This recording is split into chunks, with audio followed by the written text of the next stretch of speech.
There's a cool Tony Robbins quote which he likes to share a lot of the time, which is change your expectations for appreciation, and then your whole world will change. Yeah. Mm. You know, I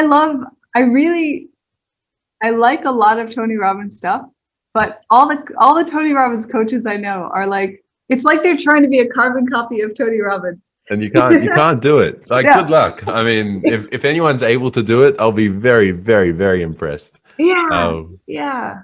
I don't think it's that possible to be a carbon copy of Tony. Um, I had one. I've met with a few Tony Robbins coaches. I had one who was actually really good. She wasn't trying to be Tony. She didn't pretend to. But yeah, the rest is yeah. There are Yeah, plenty of other places to source your coaches from. I think so too.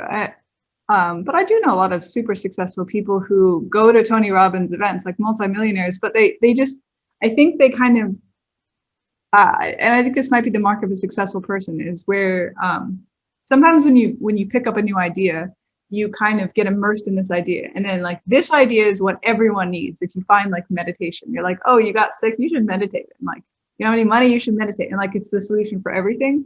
Where then once you kind of progress past, and Tony Robbins coaches I think are the same. They're like, oh, Tony Robbins will fix every part of your life. But then when you kind of get past that, you're like, oh, this was like a component of me, but it's only like, but I actually don't agree with this thing he says. Or, you know, like you take the parts that are useful and then you kind of integrate them into yourself. And suddenly it might be useful to people, but you don't recommend it all the time or whatever. Like, I mean, I've spoken to a lot of people since I went to a couple of his seminars, and it's interesting to compare how people are as a result of that versus other seminars or education stuff which I've run through as well. Um, it's kind of like when you think about it, there are so many people who have read some amazing books like Think and Grow Rich, but how many people have actually thought and grown rich? Maybe 0.1% of the people who read the book, maybe. I think that book helped me a lot, actually. Yeah. I think I thought and grew rich. Yeah. Yeah. But you're a unique breed. Like you have a growth mindset. Most people struggle with it, at least on a regular basis. Yeah, it's interesting. It seems like a lot of people after university or high school or whatever are like, oh, now I stopped learning. The time for learning has finished. Learning's over. Playtime's finished. It's Yeah. time to work now. Life's only going to get worse from here. Yeah. And then like you meet them in a bar and they're telling you about how high school was, and they're like 40 and they're telling you about this thing they did in high school, and it's like, oh, you're stuck there. Okay. Like your life is a slog, because I think a lot of people are kind of trapped in this mindset of like, I work 9 to 5 or more than that a lot of times, and then I save money, and then I buy a house which I live in that makes me no money, and that's like their plan.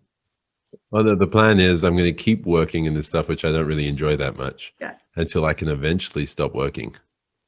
Oh, what are you going to do when you stop working? Then I'm going to enjoy life. Then it's going to be fun. Okay, cool. When I'm like 60, and I have all these medical issues and I can't really do all the things that I used to be able to do, that's when I'm going to enjoy life. Yeah. The people who got the most out of those seminars or those events are the ones who actually played full out. Like the ones who didn't just have fun while they're there, but they actually did the additional work of how can I apply this in my life? Just like what you were talking about, integrating. Like, this is awesome. This is awesome. This is awesome. This is awesome. Yep, cool. Even this experience is awesome. How can I bring this experience into my everyday life? A lot of people lack mentorship, and they've never been really taught to keep themselves accountable. And so they don't have people to hold them accountable. They don't want people to hold them accountable. They don't want to keep themselves accountable, and they don't want to really seek guidance all that much because they want to feel like they already know the answer. So that's cool. They'll go to an event. They'll have a lot of fun. They can jump up and down. They can enjoy themselves. They can feel really good about themselves. And that buzz maybe lasts for about 2 weeks. And then after that, they go back to the way they were, with maybe one thing that they've gotten out of it. But the people who have gotten a lot from it, they say, okay, I'm responsible for my life. I'm responsible for what I'm going to do. I'm going to start taking action now to be able to embrace these changes.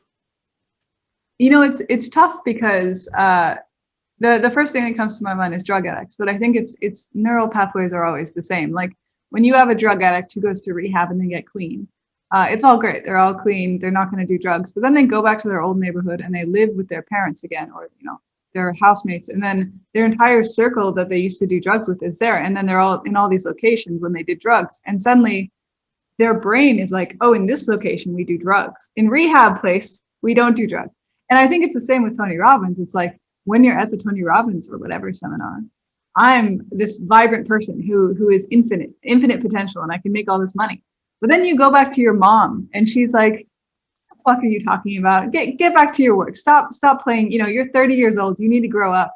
And then your dad's like, look, you're not that smart.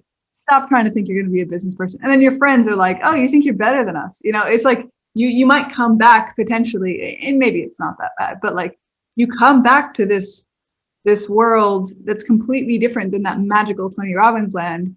And actually, I think oftentimes the process might be to instantiate small micro changes, or like just move away completely. But if you can't do that, like,